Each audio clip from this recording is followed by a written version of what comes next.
আসসালামু আলাইকুম ফ্রেন্ড, আপনারা কেমন আছেন? আশা করি আপনারা ভালো আছেন। আলহামদুলিল্লাহ, আপনাদের দোয়ায় আমরাও ভালো আছি। তো শুক্রবারে আমরা নামাজের পরে সৈয়দপুর ঢেলাপির হাটে গেছিলাম আমরা গরু নিতে।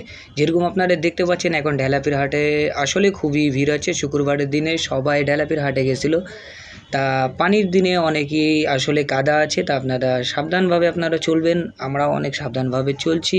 জুতা পরে যে চলছে তার কাদা আসলে জুতাতে ফাঁসে যাচ্ছে। তা সেই হিসাবে আমরা জুতা হাতে নিয়ে ঘোরাফেরা করলাম। আমার সুজন আশরাফি বন্ধুকে এই গরুটা পছন্দ হয়েছে, তাই যদি এটা দামে হয় তো ইনশাল্লাহ এটা নিয়ে নিব, না হলে আমরা ভিতরে আরও গরু দেখব। আলহামদুলিল্লাহ একটা গরু আমাদেরকে পছন্দ হয়েছে, তা দামাদামি অনেকই একটু দেরি হয়েছে। তা আলহামদুলিল্লাহ দামে আমাদের বাজেটে হয়ে গেছে, তা গরুটা নিয়ে আসছি নাম লেখায়।